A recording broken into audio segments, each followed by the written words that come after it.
Depuis 2018, Alphadir est titulaire du contrat d'assistance HSE et radioprotection au synchrotron Soleil. Allons à la rencontre de Claire qui assure cette mission. Bonjour, c'est Claire, je travaille au synchrotron Soleil. Donc Soleil, c'est un centre de recherche, c'est un accélérateur de particules, en l'occurrence des électrons, qui produit un rayonnement synchrotron. C'est une lumière extrêmement brillante qui permet d'explorer la matière, qu'elle soit vivante ou inerte. Et cette lumière, sa gamme, elle va des infrarouges aux rayons X, en passant par le visible, par les UV.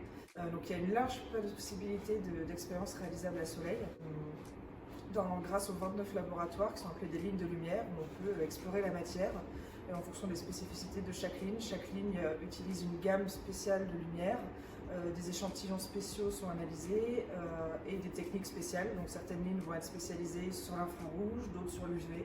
Certaines lignes vont plutôt étudier des échantillons biologiques, d'autres plutôt des échantillons chimiques comme des gaz. Donc là on est au synchrotron Soleil, donc dans le bâtiment synchrotron, le hall expérimental. Dans le bâtiment synchrotron, c'est là où on va retrouver toute la machine avec l'accélérateur et toutes les lignes de lumière, donc les laboratoires où on fait les expériences. L'accélérateur au début, c'est un faisceau d'électrons qui est émis par un canon à électrons et qui est accéléré dans un accélérateur linéaire, le LINAC. Ensuite, le faisceau d'électrons est injecté dans l'anneau circulaire, donc l'accélérateur circulaire qui s'appelle le booster, où la lumière va être accélérée presque à la vitesse de la lumière et jusqu'à une certaine énergie. Et lorsque cette énergie est atteinte, elle est ensuite envoyée dans l'anneau de stockage, où la lumière va circuler pendant des heures avant d'être libérée dans les lignes de lumière pour les expériences au besoin. Soleil a été construit en 2003 et les premières lignes de lumière avec les premières expériences ont commencé entre 2008 et 2009.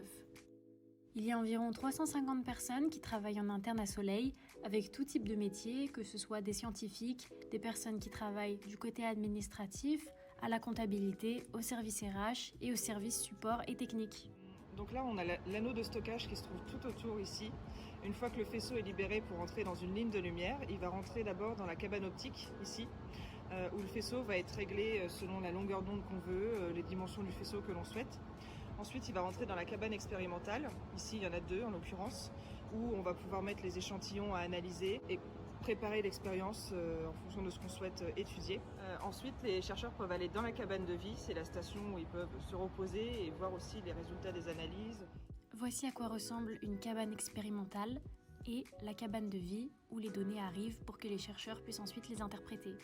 Claire m'a ensuite emmenée sur la ligne Mars. C'est la seule parmi les 29 où il est possible d'étudier des échantillons radioactifs car elle est spécialement équipée pour cela. Donc ça c'est le local de préparation de la ligne Mars où ils peuvent préparer leurs échantillons grâce à la boîte à gants notamment. Donc là j'ai un sas rouge à démarrer sur 6S pour un gaz toxique. Donc j'ai pris un détecteur qu'on va aller poser sur place pour suivre toute l'installation et vérifier qu'il n'y ait pas de fuite. Et on le note sur le tableau pour se rappeler qu'on a mis un détecteur et qu'il faudra récupérer à la fin de l'expérience. Sur la ligne 6S, Claire est donc venue vérifier que tout était bon avant le lancement de l'expérience. Et nous avons eu la chance de pouvoir discuter avec les scientifiques qui travaillent sur ce projet. Bonjour, je suis Alina Vlad, je suis scientifique sur la ligne 6S à Soleil. Bienvenue ici.